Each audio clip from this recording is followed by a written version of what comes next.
Hey everyone! Welcome back to your nerdy show. I'm your host, Spoiler Master. Today we're diving deep into the season finale of Devil May Cry on Netflix, and let me tell you, things got wild. The show brought us one hell of a ride, with so many twists and turns, and left us with so many questions for Season 2. So grab your demon-slaying sword and get ready, because we're breaking down the ending, what it means for the future, and all the key moments that set up what's coming next. If you haven't seen the finale yet, spoiler alert, because we're going full in. I'm the only one that can protect it. Who else do you trust with it? That guy?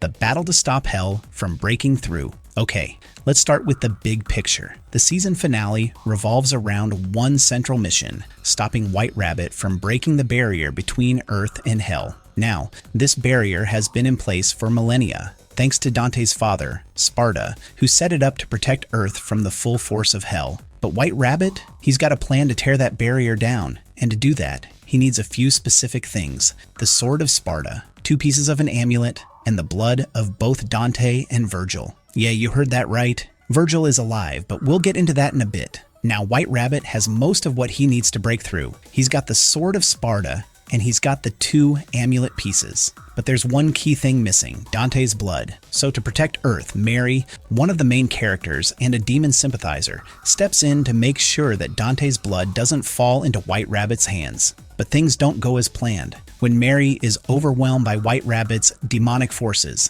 Dante has no choice but to intervene. This leads to a huge showdown. Dante and Mary team up to take down White Rabbit's army, and they manage to kill all the demons, with White Rabbit seemingly taking a lethal fall at the end of it. However, this is where things get really interesting. While Dante and Mary think they've won, White Rabbit has one final trick up his sleeve. And just like that, the threat isn't over. You're still alive.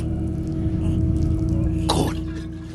White Rabbit's transformation from hero to monster. So here's where White Rabbit's backstory becomes crucial. He wasn't always a villain. In fact, he used to be a kid named Mikhail, who ran away from his abusive foster parents and found a new family in Hell, or Makai as it's called in the show. But things in Hell aren't all sunshine and rainbows. As the environment in Hell worsens because of Mundus and his demon army, White Rabbit does what any good-hearted guy would do. He brings the Makaians to Earth to escape the chaos. They hide here, under the radar, and breathe the Earth's air, which is still safe. But of course, things go wrong when Mary and the Darkcom mercenaries find the hidden Makaians and launch an attack. White Rabbit survives, but the damage is done. In order to stay alive, White Rabbit creates this creepy contraption that mixes human and demon blood. And here's where things get dark. Because in his desperation to get Dante's blood and complete the ritual to break the barrier, White Rabbit consumes too much demon blood.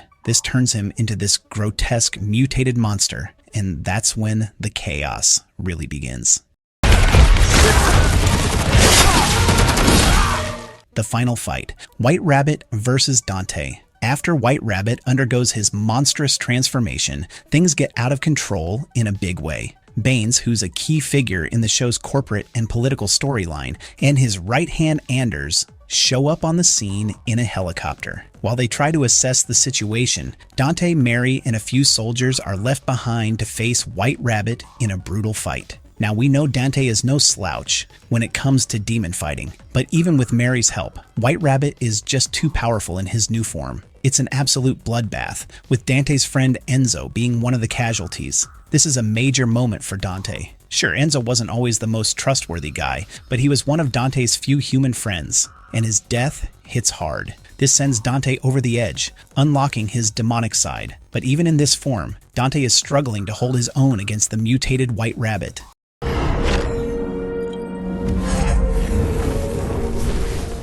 The final moments, Dante's sacrifice, and Baines' plans. As things get crazier, White Rabbit's device that's keeping him alive malfunctions. And that's when Mary fires a demon-killing bullet at it, weakening him. In the end, Dante manages to kill White Rabbit. He pulls the Sword of Sparta from his own chest, and with that, the barrier between Earth and Hell is restored. But Dante's victory is bittersweet. Dante knows that he can't do this alone, and he wants to team up with Mary to take on the bigger threats, including his brother, Vergil. But here's the catch. Mary, still loyal to Baines and Darkcom, turns on Dante. She incapacitates him and hands him over to Baines, who promptly puts Dante in cryosleep. This is a huge moment because it shows that Mary still doesn't fully understand the true nature of Baines and his plans.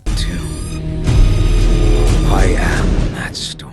Vergil's return, the big reveal. Let's talk about Vergil for a second. For those of you who might not be familiar with the Devil May Cry lore, Vergil is Dante's twin brother, but they've always been at odds. Vergil believes that power is the key to overcoming the chaos of their lives, and that's led him down a darker path. His apparent death at the hands of Mundus was something that haunted Dante for years. But it turns out that Vergil didn't die. He's been plotting in the shadows, working with White Rabbit, trying to break the barrier and bring hell to Earth. Why is Vergil doing this? That's the million-dollar question. We don't have all the answers, but it's clear that Vergil is still very much tied to the demons of Makai. And now, with the barrier between worlds weakened, he's one of the key players in this conflict. It's safe to say that Dante's reunion with his brother is going to be a major plotline in Season 2, and the stakes are higher than ever.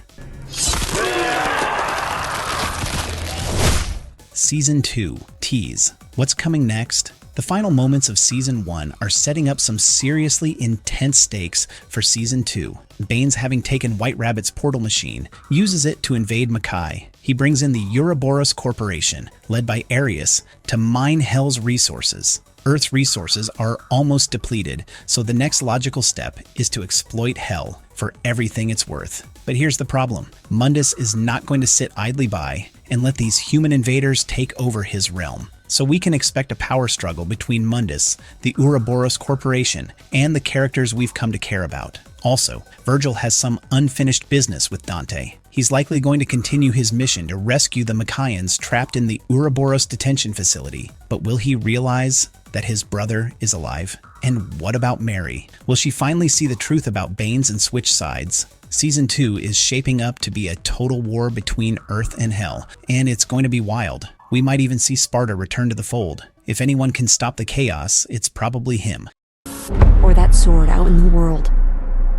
I'm sorry. Our nerdy thoughts. So what do we think about Devil May Cry Season 1? Well, it's clear that the show set up a ton of exciting things for the next season. With the barrier between Earth and Hell now shattered, we're in for a battle unlike anything we've seen before. Dante and Vergil's reunion is inevitable. And with the fate of both Earth and Hell hanging in the balance, the next season could go in a lot of different directions. Let me know what you think in the comments below. What was your favorite part of the season finale? Do you think Dante and Vergil will team up, or will they remain enemies? And what about Mary? Do you think she'll switch sides? Or is she too loyal to Baines and Darkcom? I'd love to hear your thoughts on all of this. If you enjoyed this video, don't forget to like and subscribe for more Devil May Cry content and all things Netflix. Thanks for watching, and I'll catch you in the next one. No, what the heck, I'll laugh anyway.